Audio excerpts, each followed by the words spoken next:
kita akan membahas tentang pengantar petrologi batubara. Saya sampaikan ini pengantar karena memang petrologi batubara ini perkembangannya banyak aplikasi yang bisa kita kembangkan dari kita melihat bagaimana komposisi penyusun dari batubaranya. Jadi hari ini kita akan melihat bagaimana komposisi batubara, apa yang menyusun batubara, ya, melalui pengamatan petrografi batubara. Ada yang masuk, maaf. Ya.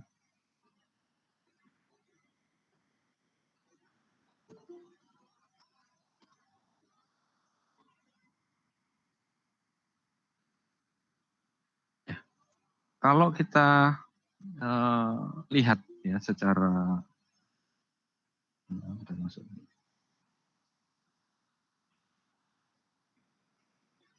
Kira-kira penyusun batubara itu apa? Ada yang tahu? Batubara itu tersusun oleh apa? Fosil tumbuh-tumbuhan, Pak.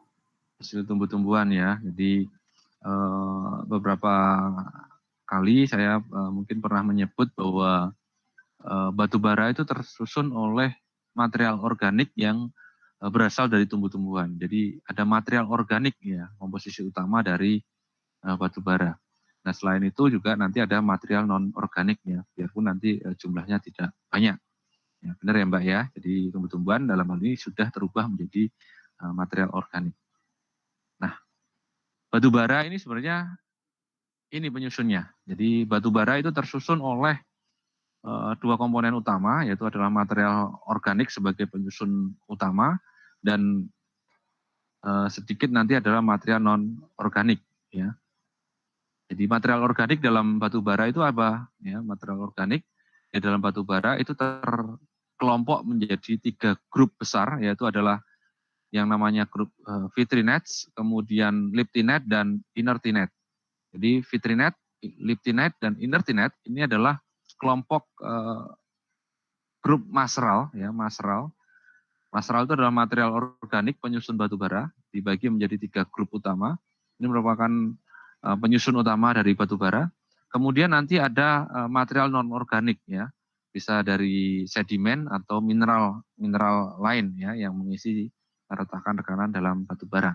Bisa dalam bentuk pirit ya seperti itu.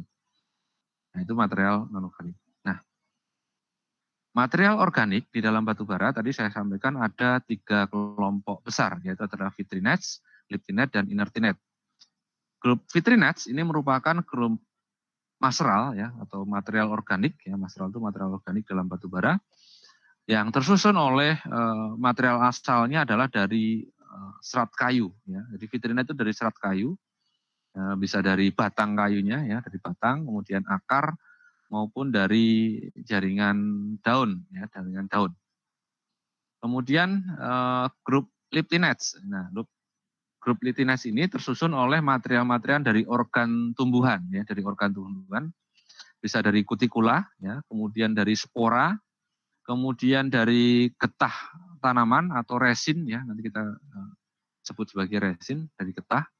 Ini adalah grup liptinates, jadi asalnya dia bisa dari kutikula, spora, kemudian dari getah, ya, getah tanaman.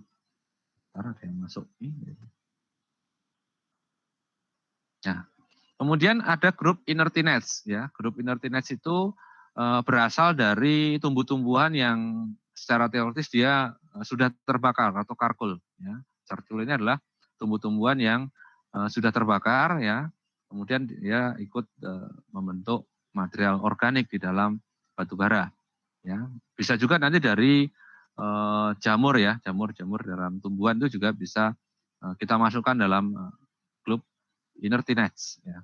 Jadi ini ada 3 kelompok maseral. Jadi kalau ada pertanyaan, sebutkan dan jelaskan 3 kelompok grup maseral penyusun batubara. Jawabannya adalah vitrinates, liptinate, dan inertinate. Vitrinates ini nanti bagian-bagiannya adalah dari unsur serat kayu, kemudian liptinates dari organ tumbuhan, kemudian inertinate dari tumbuhan yang terbakar, ya asalnya dari karkul, ya, tumbuhan yang terbakar, arang kayu ya. Nah, Selain tiga material organik ini ya, atau mineral ini ya, mineral ini, ternyata di dalam batu bara itu juga ada material selain material organik atau non organik material. Itu bisa berasal dari sedimen yang bercampur ya pada saat mungkin gambut tadi terendapkan itu bercampur dengan sedimen pada saat tumbuh-tumbuhan tadi terbawa oleh transportasi, oleh media air, di mana air juga selain membawa kayu juga dia membawa material sedimen, bisa pasir, lempung ya itu ikut terbawa. Atau pada saat gambut tadi mungkin mengalami proses banjir, jadi lahan gambutnya tergenang air dan airnya tadi membawa sedimen. Dan itu terjebak bersamaan dengan gambut, nanti juga akan menyusun batu bara yang terbentuk pada saat proses pembatubaraan. Selain sedimen juga ada mineral lain ya yang biasanya mengisi klit atau rekahan-rekahan dalam batu bara. Kemarin saya tunjukkan di klit itu kadang-kadang ada pirit ya yang ada di dalam retakan-retakan batu bara itu ada piritnya, kemudian kadang-kadang ada lumpur juga di situ ya. Ada lumpur mat di situ. Nah, kalau material organik ya jelas itu akan membuat batu bara itu menjadi mudah terbakar dan dia digunakan sebagai bahan bakar ya. Kemudian kalau sedimen dan mineral lain yang ikut membentuk batu bara itu tentu dia tidak mudah terbakar ya, tidak bisa terbakar. Tidak bisa terbakar sehingga ini juga akan memberikan kontribusi yang minus ya. Artinya kalau ada banyak material non organiknya tentu kualitas batu baranya akan relatif turun ya. Turun dalam hal apa? Kandungan abunya tinggi. Jadi ada as di sini. Jadi ada as, kandungan abu batu bara akan tinggi. Jadi dia tidak terbakar. Sehingga akan menyisakan abu. Biasanya kalau abunya banyak, nilai kualitas batu baranya jelek, harga batu baranya juga akan turun ya, harga batu baranya turun. Seperti itu. Nah, nanti akan saya jelaskan lebih lanjut pada slide-slide selanjutnya. Jadi inilah nanti gambaran bahwa di dalam batu bara itu tersusun oleh material organik dan material non organik. Nah, ini ada gambar lain, skematik lain bagaimana proses dalam pembatubaraan ya, bagaimana batu bara itu dimulai ya pembentukannya dari tumbuh-tumbuhan yang hidup di daerah yang berair. Jadi ada tumbuh-tumbuhan yang mati pada lingkungan yang berair, yang warna biru itu air ya. Jadi dalam kondisi dia residu ya. Kemudian dia mengalami dua proses utama dalam proses pembentukan batu bara, yaitu ada proses vitrification atau proses pembentukan gambut. Kemudian ada proses qualification atau proses pembatubaraan atau disebut sebagai proses fisika kimia ya, kimia fisika seperti itu. Nantilah ini kemudian dua proses tadi membuat gambut tadi terubah menjadi batu bara, di mana batu bara itu tersusun oleh material utamanya adalah yang disebut sebagai mineral, ya, sebagai mineral. Nah, ini adalah contoh yang sebelah kanan ini adalah tumbuh-tumbuhan yang dia terendapkan atau dia mati pada lingkungan yang berair dalam arti yang residu ya. Kemudian dia mengalami proses pembusukan ya, pembusukan secara fisika, bakteri dan kimia ya, membentuk gambut ya, ini ada endapan gambut. Kemudian gambut tadi tertutup oleh sedimen, mengalami proses qualification, kemudian material-material gambut tadi terubah ya menjadi tiga kelompok mineral. Ada vitrinets, liptinets, dan inertinets. Vitrinets itu bisa berasal tadi dari unsur serat kayu, jadi mulai dari batang, kemudian dari akar, kemudian bisa juga dari daun, jaringan daun ya. Kemudian kalau liptinets ini berasal dari organ dari tumbuhan, bisa dari spora, kutikula, kemudian tadi saya sampaikan ada getah tanaman ya seperti itu. Kemudian ada inertinets, ini bisa dari karpul atau tumbuhan yang terbakar jadi arang kayu ya. Kemudian ada jamur juga di sini. Ya, ini akan menjadi mineral dalam bentuk inertinets ya. Inertinets itu bisa berasal dari kelompok batang yang terbakar juga ya, kemudian dari spora yang terbakar juga. Nanti saya tunjukkan kenampakan dari material-material mineral tadi. Ada pertanyaan rekan-rekan sebelum masuk ke materi lebih lanjut ya? Nanti saya dipotong saja kalau ada pertanyaan ya. Jadi ini masih pengantar, jadi saya tidak bisa menjelaskan secara detail dari A sampai ke Z dalam hal pengamatan petrografi batubara karena pengamatan petrografi batubara ini memerlukan mikroskop yang khusus ya, mikroskop khusus dan kita belum mempunyai, hanya badan-badan tertentu yang mempunyai seperti Lemigas, Badan Geologi, kemudian ada perusahaan-perusahaan besar seperti Lemigas itu yang punya ya untuk mengamati kandungan masral ya, biasanya orang-orang perminyakan segala macam juga memerlukan pengamatan material organik gitu, untuk melihat geokimia dari batuan induknya. Tapi kalau kita di batubara ya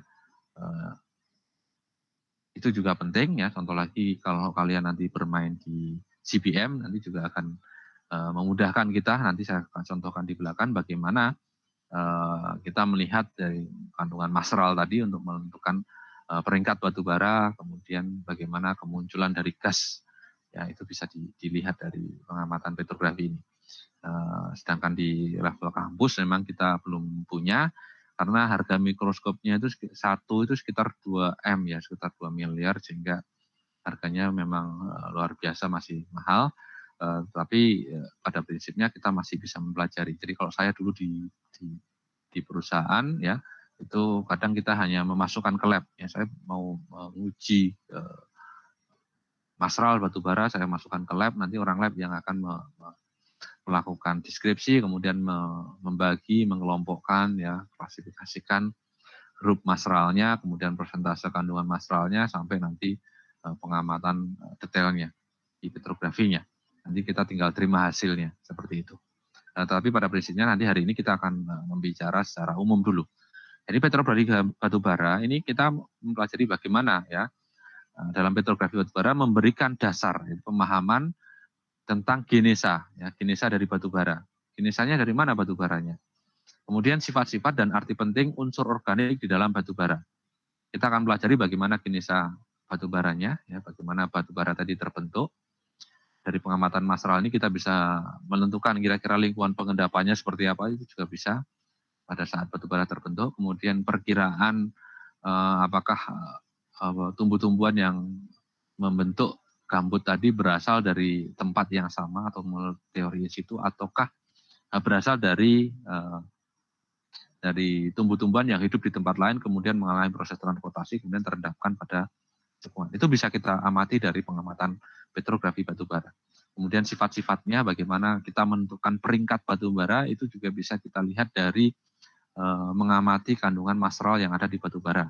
Bisa kita lihat dari nilai RV-nya, nanti kita kemudian mendapatkan kira-kira apakah batubara itu termasuk batubara lignit ya, batubara muda atau brown coal, ataukah batubara bituminus ya, ataukah sampai nanti ke antrasit. Kemudian arti penting unsur organik tadi ya, ini nanti bisa juga kita aplikasikan bagaimana mengamati petrografi batubara, itu bisa kita tentukan peringkatnya, bagaimana kemunculan dari gas batubaranya, ya, metan dari batubara. Kalau kita gunakan untuk eksplorasi CBM atau full bed metan yang kita untuk mengambil gas metan dalam batubara. Kemudian bisa kita gunakan untuk melihat bagaimana lingkungan pengendapannya seperti yang saya sampaikan tadi. Nanti saya kasih contoh-contohnya untuk aplikasinya. Nah, menurut Cook ya ini menjelaskan bahwa jenis batubara atau coal type ya, ini berhubungan dengan jenis tumbuhan pembentuk batubara di mana dalam pertumbuhannya ini dipengaruhi oleh genesa tingkat awalnya. Jadi jenis batubara ini berhubungan dengan jenis tumbuh-tumbuhan yang membentuk batubara. Kemudian ini ada Shirley, ini juga menjelaskan ya bahwa jenis batubara atau coal type ini merupakan dasar klasifikasi. Jadi melihat coal type ini merupakan dasar klasifikasi petrografi batubara yang terdiri dari berbagai macam unsur tumbuhan sebagai penyusun batubara dengan kejadian yang berbeda-beda. Ya, jadi kita bisa melihat nanti bagaimana klasifikasi batubara berdasarkan unsur tumbuh-tumbuhannya tadi. Nah, material organik yang berasal dari berbagai macam tumbuhan dan sebagian bercampur dengan sedimen anorganik, tadi saya sampaikan ada yang anorganik ya, selain organik ya ada anorganiknya, selama tahap pembentukan gambut. Ya.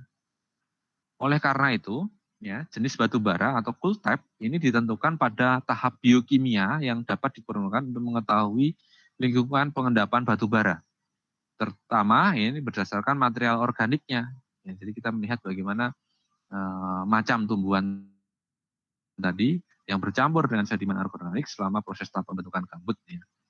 Nah, penentuan jenis batu bara atau cool type ini dapat secara mikroskopis atau makroskopis yang didasarkan pada konsep masral, mikrolitotype dan litotype-nya. Jadi ini bisa kita amati secara mikroskopis maupun makroskopis ya untuk jenis batu baranya. Kadang kemarin saya singgung bagaimana kita melihat batu bara lignite dengan batu bara bituminus dan batu bara antrasit dari kenampakan fisiknya. Ya, kita bisa melihat dari kilapnya, kemudian warna, goresnya, kemudian dari kekerasan, kemudian belahannya, ya kalau kita pecah belahannya bagaimana, kekerasannya bagaimana, kemudian kita lihat dari adanya klit atau tidak, pirit ada tidak, kemudian ada getahnya atau tidak, atau resin ya. Nah, kita lihat deskripsi tadi melalui pengamatan fisik. Nah, itu kita bisa menentukan jenis batu bara. Tapi kita juga bisa melihat dari pengamatan mikroskopis dengan melihat konsep masralnya. Ya. Kandungan masral di dalam batu bara sehingga kita bisa melihat apakah batu bara tadi merupakan batu bara lignite ataukah subbituminous, kelompok bituminous maupun nanti sampai ke antrasit. Nah, ini ya contoh hand specimen ya, kita bisa mengamati secara mikroskopis bagaimana batu bara itu kita deskripsikan. Nah, kemudian secara mikroskopis ya tentunya kita tidak bisa menggunakan dengan mata telanjang, jadi harus ada tools ya, ada alat bantu ya. Kalau kita mikroskopis, alat bantu kita hanya loop ya, tapi kalau kita mikroskopis tentu kita harus ada alat bantu yaitu adalah mikroskop. Nah, mikroskop yang digunakan adalah mikroskop sinar pantul ya, mikroskop organik ya, khusus ya seperti ini ya. Di mana dari pengamatan mikroskop ini kita akan bisa melihat ya kandungan masral di dalam batu bara yang dikelompokkan menjadi 3 grup utama yang tadi adalah vitrinite, inertinite, dan liptinite. Ya. Itu yang akan kita amati dalam pengamatan mikroskopik batu bara. Jadi secara mikroskopis ya bahan-bahan organik pembentuk batu bara itu disebut sebagai masral. Jadi pengamatan bahan organik dalam mikroskopis itu disebut sebagai masral. Nah, masral ini analognya adalah seperti mineral dalam batuan. Jadi kalau kita mendeskripsi batuan yang batuan beku ya, kita amati kandungan mineral-mineral utamanya ya penyusun sehingga kita tahu jenis batuannya dan nama batuan bekunya. Kalau di batuan sedimen juga kita akan mengamati dari komposisi dari batuan sedimennya, ya, mulai dari ukuran butir, tekstur dan komposisinya. Nah, seperti itu. Jadi analognya dengan mineral dalam batuan. Nah, kalau di batu bara, jadi yang kita deskripsi nanti adalah masralnya. Kita identifikasi masralnya tadi apa? Masuk kelompok vitrinite, atau masuk kelompok liptinite atau inertinite. Vitrinite-nya nanti apa? Ya, jadi kita kelompokkan, kita namakan sampai nanti kita dapat prosentasenya dan kita bisa memberikan peringkat dalam batu baranya. Nah, istilah ini pada awalnya dikenalkan oleh Stoppes ya 1935 dalam buku Stretch dan kawan-kawan ya untuk menunjukkan material terkecil penyusun batu bara yang hanya dapat diamati di bawah mikroskop sinar pantul tadi. Ya. Pertama kali yang menjelaskan, menunjuk tentang material terkecil penyusun batu bara tadi ya. Jadi sudah paham ya, masral adalah bahan organik pembentuk batu bara yang ini analog dengan mineral dalam batu bara, dalam batuan, sorry. Nah, di dalam mineral, ya, dalam batu bara, ini dapat dikelompokkan menjadi 3 grup kelompok utama. Tadi yang saya sebutkan tadi adalah kelompok vitrinet atau huminet, ya, ini merupakan kelompok yang berasal dari serat kayu. Kemudian ada kelompok liptinite dan ada kelompok inertinet. Ada 3 kelompok utama. Nanti saya jelaskan satu persatu di slide selanjutnya. Jadi pengelompokan ini didasarkan pada bentuk morfologi, ya. Kemudian ukuran relief, kemudian struktur dalamnya, kemudian ada komposisi kimia, kemudian warna pantulnya, ya, atau warna reflektannya, kemudian intensitas refleksinya, ya, dan tingkat pembatubaraan. Ini dalam kul petrologi. Jadi pengelompokannya disentuhkan dalam bentuk morfologinya, bagaimana kenampakan bentuknya, kemudian ukurannya, kemudian bagaimana reliefnya, struktur dalam, komposisi kimia, warna pantulannya, ya, kemudian intensitas refleksi dan tingkat pembatubaraan.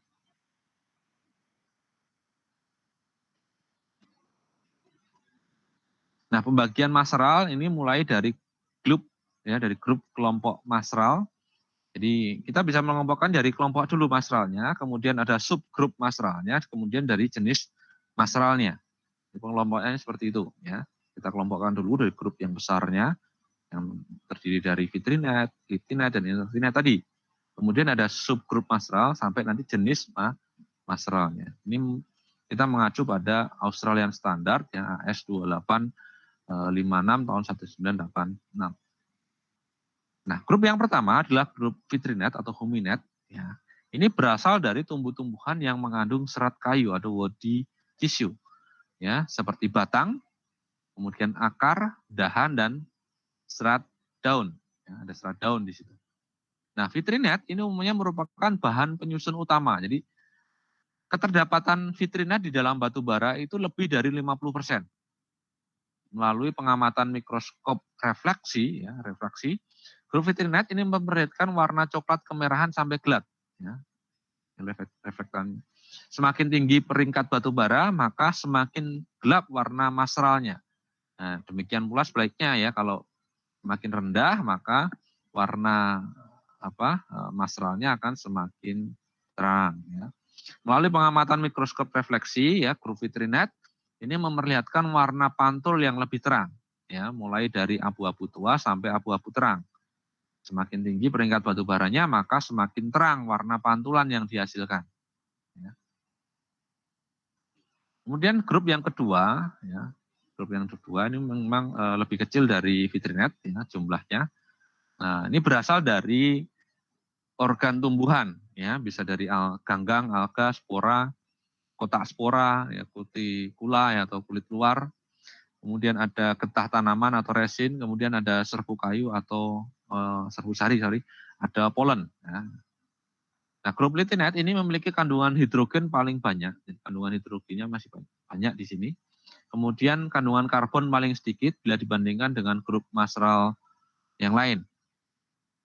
Nah, di bawah mikroskop refleksi ini menunjukkan pantulan berwarna abu-abu sampai gelap, mempunyai reflektivitas rendah dan fluorens, ya, tinggi. Kemudian grup yang ketiga adalah grup inertinet. Nah, ini diperkirakan ini berasal dari tumbuh-tumbuhan yang sudah terbakar atau karkul, ya, charcoal ini. Dan sebagian lagi diperkirakan akibat proses oksidasi dari mineral lain atau proses dekarboksilasi yang disebabkan oleh jamur dan bakteri pada proses biokimia. Jadi proses pembentukan gambut. Dengan adanya proses tersebut, ya, kelompok inertinet memiliki kandungan oksigen relatif tinggi, kemudian kandungan hidrogennya rendah, dengan rasio O per C-nya lebih tinggi daripada vitrinet dan liptinet. Nah, grup inertinet ini memiliki nilai reflektansi yang tertinggi di antara grup mineral yang lain. Nah, di bawah mikroskop refleksi, ya, inertinet memperlihatkan warna abu-abu hingga abu-abu kehijauan, ya, tetapi pada sinar ultraviolet tidak menunjukkan fluorens, ya, seperti itu. Nah ini penjelasannya ya, ada beberapa gambar ya, sebenarnya mungkin hampir mirip. Jadi kita bisa melihat bagaimana secara simpel ya 3 komponen utama, grup utama pembentuk batu bara adalah vitrinets, kemudian ada inertinet dan liptinet ya. Ditampakkan vitrinets ya, ini grey ya, abu-abu ya. Kemudian inertinet berwarna white atau putih ya, lebih terang dia. Kemudian kalau yang liptinet dia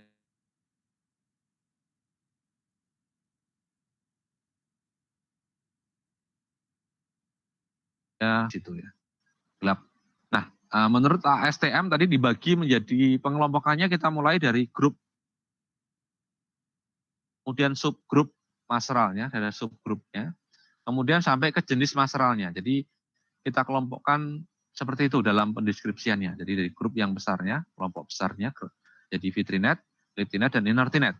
Kemudian ada subgrup maseral, ya, mulai dari velovitrinet, kemudian ada detrovitrinet dan gelovitrinet. Nah, baru nanti ini masuk ke maseralnya, ya, jenisnya. Jadi contoh vitrinet, telovitrinet, ya, ini bisa dia dari batang, dahan, akar, dan serat daun. Kemudian detrovitrinet, ya, vitrinet, detrovitrinet ini adalah detritus yang berasal dari pecahan vitrinet lainnya. Kemudian ada gelovitrinet, ini dari jaringan yang berstruktur koloid. Ini kalau vitrinet. Kemudian liptinet, ya, ini tadi yang berasal dari organ tumbuhan ya. Itu bisa dari spora ya. Kalau jenis maseralnya adalah spora, maka grup subgrupnya dari maseral atau kita sebut sebagai sporinet ya. Kemudian kalau kutikula ya, kalau kutikular ya, atau kutinet ya. Kalau di situ ada resin ya, nanti ada resinet ya, kelompok subgrup maseralnya. Kemudian ada serat gabus ya, ada suberinet ya, dan seterusnya seperti itu ya. Ada liptodetrinet ya, itu detritus dari liptinet lainnya ya. Seperti itu ya. Contoh lagi ada alganet, jadi dari alga ya. Itu kalau liptinet. Kemudian ada inertinet. Ini ada teloinertinet ya. Teloinertinet adalah merupakan komponen tumbuhan yang sudah terbakar atau teroksidasi yang berasal dari apa? Batang dan dahan, akar, dan serat daun, tapi yang sudah terbakar. Jadi teloinertinet itu dari telovitrinet. Detrovitrinet ini dari detrovitrinite yang sudah terbakar atau teroksidasi ya. Begitu juga dengan geloinertinet. Nah, ini cara pengelompokannya. Jadi dari kelompok grup maseral, subgrup maseral, dan maseralnya. Nah, ini substansi maseral ya. Kita bisa melihat ada fusinet ya, yang berongga-rongga seperti ini. Ya, secara morfologi penampakannya seperti ini. Kemudian ada kutinite, marsinet ya, seperti itu. Kemudian ini contoh ada resinet ya, ada resin seperti ini. Sporinet ya, terinet ya. Nanti saya tunjukkan gambar-gambarnya. Nah, ini contoh kita amati ya. Sama kalau kalian mendeterminasi fosil ya, kalian melihat dari bentuk fosilnya, bentuk kamarnya, kemudian kalian melihat bukaannya, kemudian mulai dari aperturnya ya, kemudian kalau perputarannya seperti apa, ya itu kalau fosil ya. Nanti kita juga bisa melihat ini dari morfologi yang ada pada penampakan di petrografinya. Kita nanti kelompokkan dari situ. Nah ini contoh kalau kita masukkan sampel ya, kita amati petrografi batubaranya. Nah ini contoh hasil analisisnya seperti ini ya, tabel pendeskripsiannya. Di analisis petrografi batubara untuk mengetahui komposisi maseral batubara.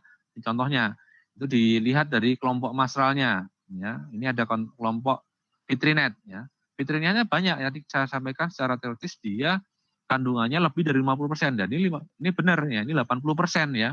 80% kandungannya. Nah, ini terdiri dari subgrup maseral atau subkelompok maseral apa saja? Telovitrinet ya, di sini ada 33,4%. Nah, telovitrinet itu terdiri dari texinet, textoultimet ya, kemudian ada telocolinet dan lain-lain. Kemudian ada detrovitrinet ya, di sini ada jenis maseralnya ya, ada 3, ada gelovitrinet ada 3 ya. Ini di total ya ada 80% ya, telovitrinet 33,4, detrovitrinet 45,4, 0,4%, kemudian Hello-Vitrinet ada 1,2%, ya, ada 80%. Seperti itu caranya. Kemudian kita lihat juga ya kelompok Masral Liptinet ya. Ini ada 2% saja ya. Ini bisa dari Sporainet, kemudian Kutinet ya, Kutinet Kutikula tadi ya, Sporainet dari Spora, Resinet dari Resin ya, Liptodetrinet ya, kemudian Alginet dari Alga ya, kemudian dan seterusnya. Kemudian ada Globe Inertinet ya, Inertinet itu dari apa? Carcul tadi ya, dari tumbuh-tumbuhan yang terbakar dan ada jamur yang mengalami proses ya, oksidasi tadi. Ini ada 17% ya dari kelompok Inertinet, ya, lumayan. Nah, ini terdiri 15,2 dan 1,8, 15,2 Telovir Inertinet, kemudian 1,8 dari Dextro Inertinet. Ya, ini kelompoknya ada Fusinet, Semi-Fusinet, Sclorinet, kemudian Inertodetrinet, kemudian ada Micrinet ya. Kemudian baru mineral meter. Mineral itu tuh mineral anorganik atau non organik ya. Yang tadi saya sampaikan ini yang dari sedimen dan mineral lain ya. Ini ada 1% saja ya. Ini bisa dari karbon, kemudian ada pirit, kemudian ada lempung. Ya, ini 1%. Nah, ini totalnya ada 100%. Nah, mineral meter ini nanti yang menjadi abu ya bisa menjadi abu.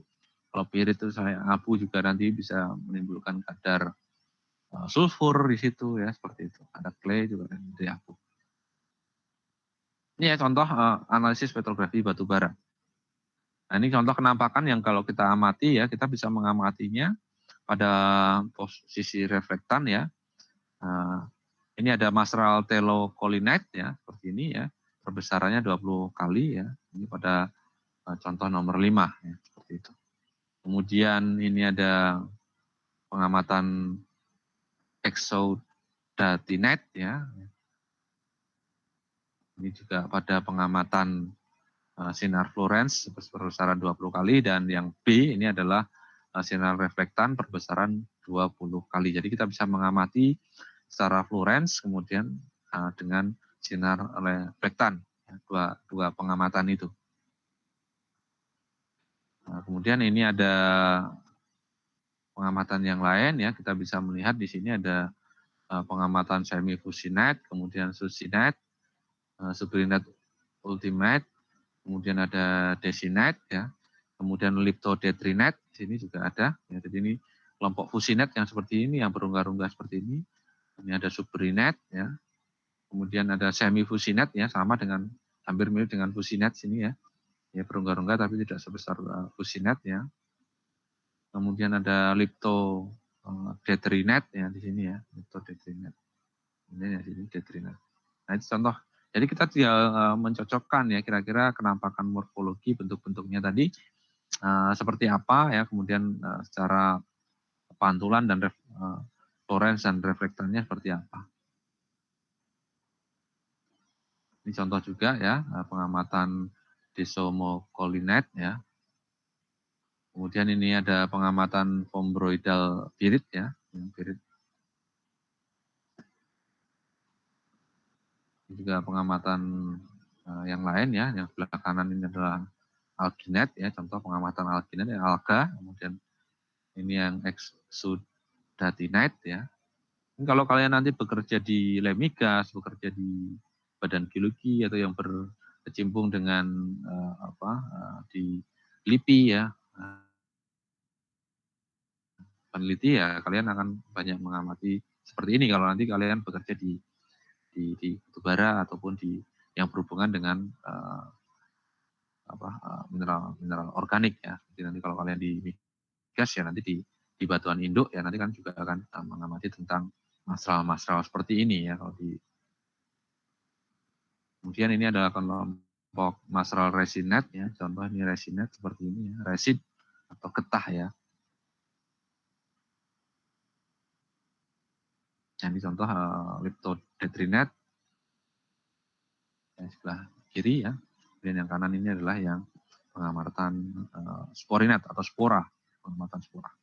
Ini kutinat atau kutikula ya, atau kulit luar. Nah, dari pengamatan tadi secara reflektan ya, kita juga bisa melihat bagaimana hubungan refleksi vitrinet. Jadi vitrinet ini mengalami pengamatan refleksi ya. Tadi proses refleksinya bisa kita amati. RV namanya, reflektan vitrinet persen ya. Dari pengamatan tersebut, kita bisa melihat dari nilai RV tadi untuk menentukan peringkat batu baranya. Jadi kalau nilai RV atau vitrinet reflektannya dia 0,2 sampai 0,24 maka ya persen ya, maka peringkatnya dia masih gambut, dia masih berupa gambut. Kalau 0,24 sampai 0,40 maka disebut sebagai brown coal atau lignite ya. Kemudian kalau pengamatan RV-nya ya, RV refleksi vitrinetnya nanti 0,4 sampai 0,6 maka dia peringkat batu baranya itu masuk kategori subbituminus. Kemudian kalau 0,6 sampai nanti 2,5 ya nanti ini masuk ke kelompok bituminus ya, bituminus yang bervariasi mulai dari high, medium, low. Nanti tergantung dengan RV-nya. Kemudian 2,5 sampai 5 ini masuk ke antrasit. Kalau lebih dari 5% ya, Vmax-nya maka disebut sebagai metaantrasit. Jadi kita bisa menentukan jenis batu baranya atau peringkat batu baranya dari pengamatan petrografi seperti ini. Nah, ini juga sama ya. Kita bisa lihat ya secara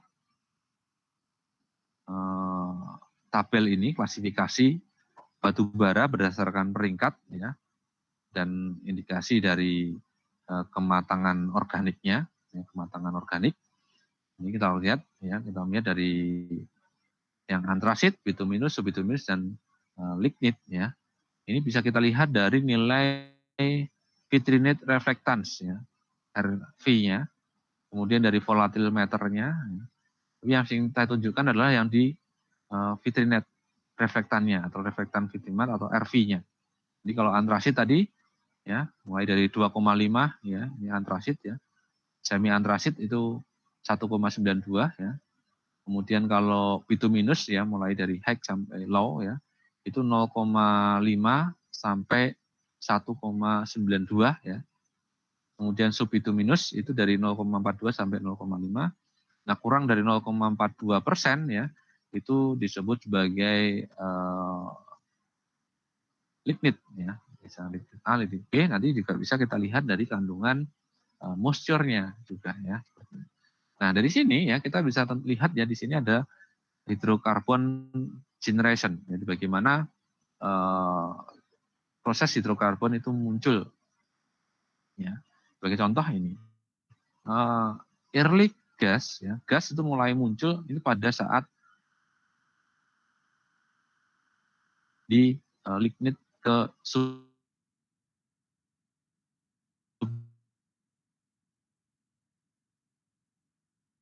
gitu ya.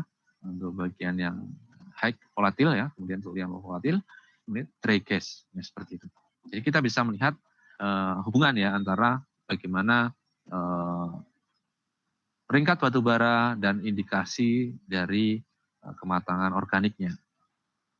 Nah ini sebagai contoh ya, saya tunjukkan ini ada contoh pengamatan petrografi batu bara pada singkapan batu bara neogen, batu bara paleogen, batu bara paleogen, Eosen Nanggulan. Jadi batu bara yang ada di Nanggulan itu batu bara Eosen paleogen, ya, yang tebalnya hanya 0,53 meter. Kemarin saya tanya ada yang pernah ke Kulon Progo ya? Lihat batu bara di sini ya? Iya, Pak. Ini ya batu baranya ya. Waktu kalian ke sana masih muncul kelihatan seperti ini atau sudah nggak kelihatan kena banjir? Waktu itu tuh muncul tapi sedikit, Pak, yang singkapan batu Sedikit ya. bara di bagian atas. Ya, karena ini pohon yang di atas ini ada akarnya sudah ambruk ya. Sudah ambruk, jadi ini agak ketutup, kemudian di sini tergenang air, jadi nggak terlalu kelihatan. Ini ada foto yang lumayan terlihat baik ya. Jadi ketebalannya hanya sekitar 53 cm ya. Kalau lihat palu geologinya ya, ini kita lihat ya di sini batu bara yang ada di Kulon Progo ya, kontaknya di sini. Batu bara tebalannya di sini. Ya, gini ya batu baranya. Ini hanya 53 cm. Nah, dari pengamatan ini ya, tebal 53 cm tadi atau 0,53 meter tadi, diambil contohnya. Jadi, pengambilan contoh untuk pengamatan petrografi itu dilakukan dengan cara play by play. Jadi dari 53 ini ya, 53 ini dibagi menjadi berlapis-lapis sampel ya, diamati dari layer-layer ini diambil sampelnya sampai 8 sampel, ya, 8 sampel. Nah, dari mulai dari top ke bottom, jadi dari atas ke bawah. Jadi mulainya dari play pertama itu di atas, kemudian di bawahnya play kedua, di bawahnya lagi play ketiga, dan seterusnya sampai ke play ke-8. Jadi yang diamati play pertama diambil sampel, itu 10 cm pertama itu diambil sampelnya. Kemudian selanjutnya ada 8 cm setelahnya itu diambil sampelnya, kemudian 9 cm setelahnya diambil sampelnya, dan seterusnya itu dimasukkan ke kantong-kantong sesuai dengan playnya sendiri-sendiri ya, masukkan ke kantong-kantong, kemudian dikasih kode ya, kodenya play 1, play 2, play 3, play 4, sampai ke play ke-8. Seperti itu ya, bisa dipahami pengambilan sampelnya, jadi play 1, play 2, play 3, seterusnya sampai ke play 9. Ya. Ini berdasarkan ya karena batu baranya merupakan batu bara lignite, biasanya ada kenampakan band ya, di situ banditnya, penampakan kesan berlapis ya, kesan berlapis. Nah disitulah nanti dibagi. Ya. Tekniknya memang berbeda-beda. Jadi kalau kita mengambil sampel itu bisa play by play seperti ini. Playnya juga jumlahnya berapa nanti ada standarnya. Kemudian ada juga yang teknik playnya yang untuk analisis laboratorium untuk kimia itu berbeda juga, untuk petrografinya itu beda juga. Seperti itu. Nanti tergantung kebutuhan. Kalau untuk kebutuhan petrografi batu bara seperti ini, nah ini contoh dia menggunakan 8 play. Nah ini lithoplate-nya, bagaimana lithoplate batu bara atau tipe litologi batu baranya. Nah batu baranya di sana adalah bandit ya, ada kenampakan bandit tadi, kenampakan kesan berlapis. Kemudian pecahannya dia blocky. Jadi kalau batu bara yang di sana, kalau kalian pecah dia kotak-kotak ya, ngeblok-blok seperti itu. Ya enggak, kalian ambil sampelnya enggak waktu itu? Kira-kira kalian apa coba atau yang sudah tergeletak di sungai ya. Kadang-kadang munculnya di sungai itu ada material-material rombakannya. Nah, kalian bisa pecah itu, pecahannya dia blocky. Ya seperti ini ya kenampakannya ya, agak kusam gitu kan. Nah ini hasil pengamatan RV, ya, jadi nilai reflektansi vitrinet ya, dari RV vitrinet dari 8 play tadi, itu kita lihat ya, untuk play pertama ini RV minimumnya 0,24, RV maksimumnya adalah 0,42, dan ini kita ambil rata-rata 0,34. Untuk sampel kedua atau play kedua 0,31 rata-rata, kemudian play keempat 0,35, 0,31, 6 0,27, play ke-7 0,32, play ke-8 0,37. Jadi rata-ratanya hanya sekitar 0,2 sampai 0,37. Nah, kalau 0,27 sampai 0,37 maka klasifikasi batu baranya ini masuk ke dalam kriteria lignite atau batu bara brown coal. Jadi sinkron ya, pengamatan secara fisiknya memang kenampakan fisiknya batu baranya dia blocky, kuresnya coklat, warnanya tidak mengkilapnya juga tidak mengkilat ya, dia dull ya, kusam ya.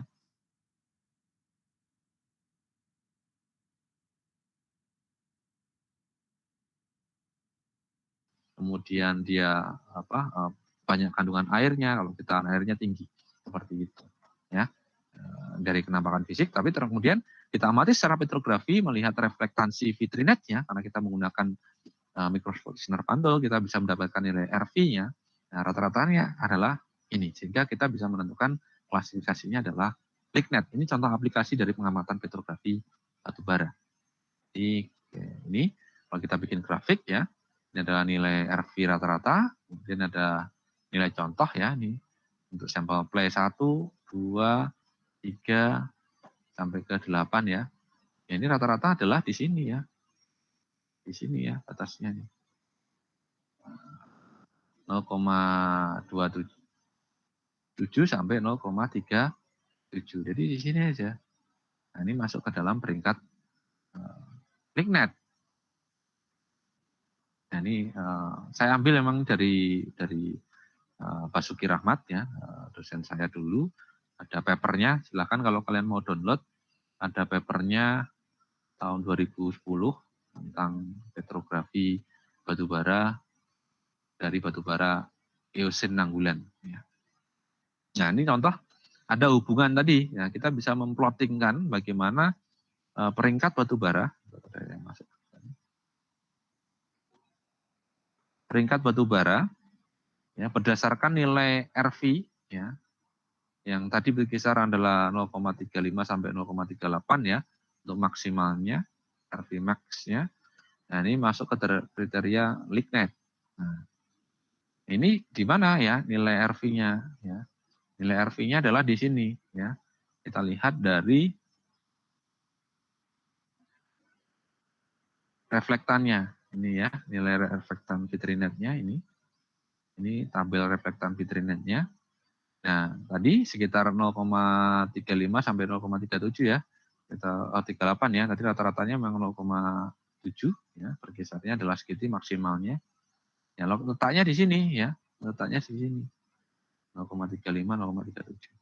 Nah, kalau kita tarik ke arah kiri, sorry. Nah, ini masuk ke kriteria apa? Lignet di sini. Batu baranya peringkatnya adalah lignet, oke, bukan subbituminus, bukan bituminus maupun antrasit. Nah, nanti kalau reflektannya kita cek, ternyata reflektannya adalah 0,4 ya, 0,45, berarti dia masuk ke subbituminus. Tapi yang batu bara di Eosen Nanggulan ya, yang di Kulon Progo, itu batu baranya masuk ke kriteria batu bara lignet. Nah, kalau batu bara lignet ini kalau kita hubungkan ya, kalau kita hubungkan dengan kehadiran hidrokarbon ya, kematangan hidrokarbon, ya, dia masuk di sini. Ya, ini baru dalam tahap early diagenetic metan. Jadi baru mulai dia terbentuk metan di sini. Ya, belum ada gasnya, baru mulai ada indikasi dia muncul gas metan. Jadi kalau kita nyari CBM ya jangan di lignet ya, nggak cocok ya. Baru dia mulai awal terbentuknya gas metan.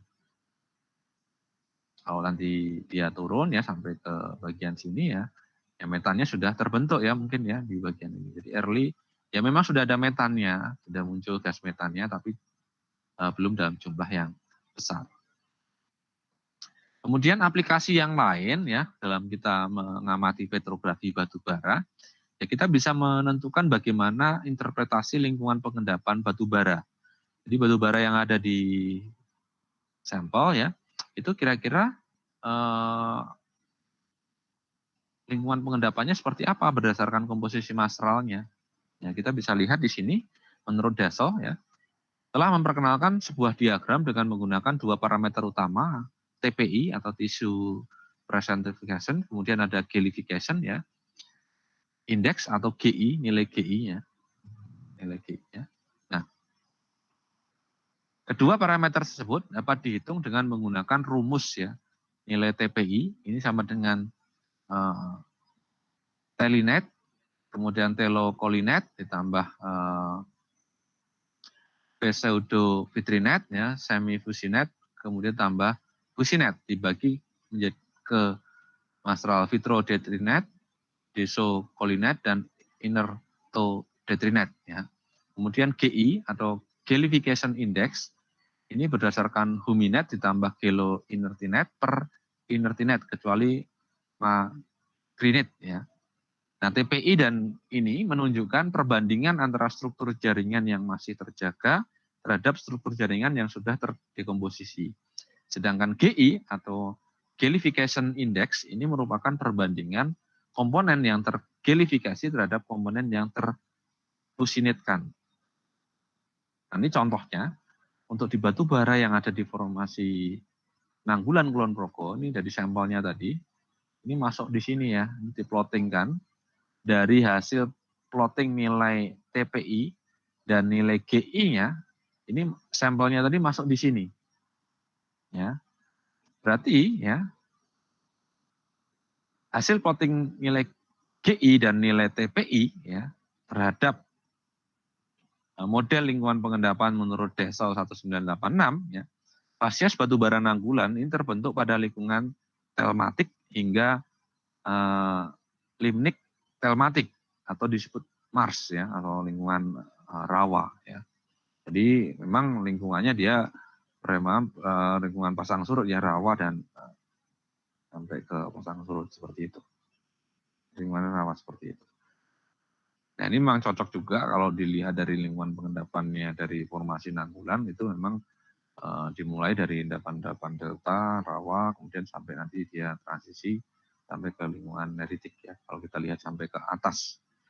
Ya, nanti kalau kalian belajar stratigrafi ya, tapi kita lihat dulu yang di batubaranya, ya, batubaranya.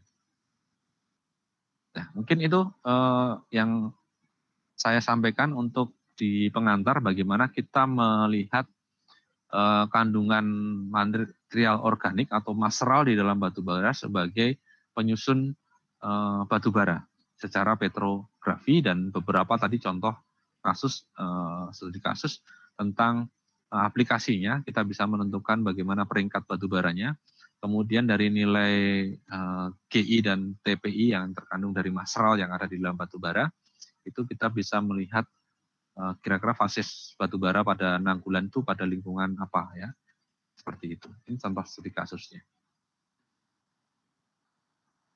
Halo, ada yang ditanyakan rekan-rekan?